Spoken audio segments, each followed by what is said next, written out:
Hi, my name is Holly Bollmann, and this is my information speech, and this is my audience. There are 5 of them. Okay. So today I wanted to talk to you guys about the Great San Francisco Earthquake of 1906. So this earthquake was one of the largest natural disasters in not only just California, but in the whole United States as well. We actually learned a lot from this earthquake, as we do with many earthquakes, but this one we just learned probably the most. And so San Francisco sits on the San Andreas fault line, which is very prone to earthquakes, but none of them have ever been as great as this 1906 one. So I have taken a natural disasters class, and we learned about this event specifically, and I have done my own research on this event.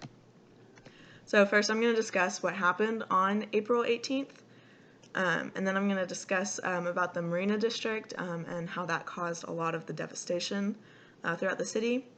And I'm also going to talk about what we learned as a society from this earthquake. So this earthquake was a 7.9 on the Richter scale, which is about a 10 on the Mercalli scale. And I know many of you probably have heard about the Richter scale, but have any of you heard about the Mercalli scale? No? So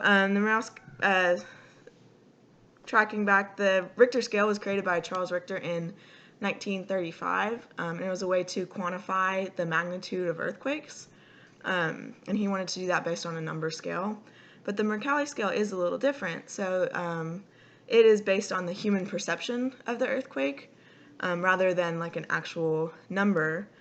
And so during this event at 5:12 a.m. in the morning, the earthquake shook San Francisco for nearly 2 minutes. It was actually about 110 seconds.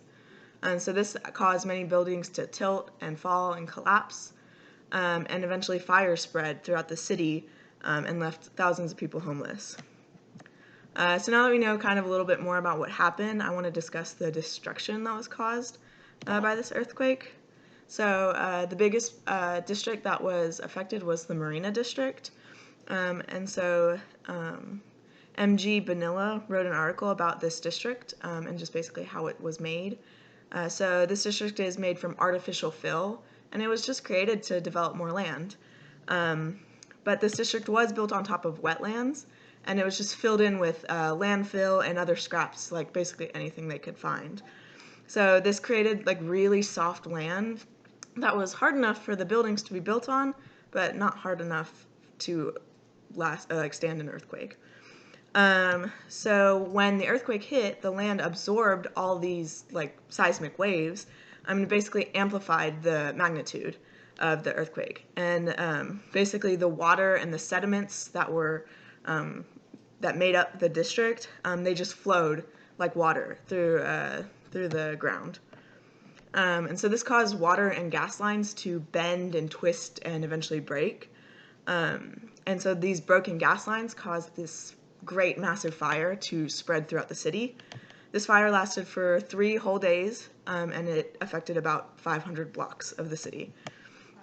So there's a nearby army base called the Presidio Army Base, and they sent soldiers within hours of this earthquake to assist with organizing doctors and just trying to rescue people and establishing relief stations. And so in total, this earthquake cost about $10.5 billion worth of damages. And that price is adjusted to 2020 dollars, which is a lot of money. So this destruction made a lot of businesses leave the city. They didn't really have any choice. And so they moved down the coast. And so this caused the economy to decline rapidly in San Francisco. And so Philip Ager did a study on this earthquake and the economic decline that was caused, and it played a major role for the distribution of city sizes, even now. So the reason why we have larger cities in Southern California rather than in Northern California. And of course, once the infrastructure did begin to change and the city healed itself, we did see businesses start to come back. So like I said about the infrastructure changing, we learned a lot about infrastructure through this earthquake. And Hamburger and Meyer wrote an article that basically described the engineering changes that came from this. So they found out that buildings that were made with complete vertical load carrying steel frames and infill masonry walls stayed intact a lot better than buildings without them. So because of that, obviously, you're going to see a rise in steel beam reinforced buildings and masonry filled walls. And we still see that today in San Francisco, mostly steel beam buildings and filled walls. So during this speech, I talked about what happened on April 18th.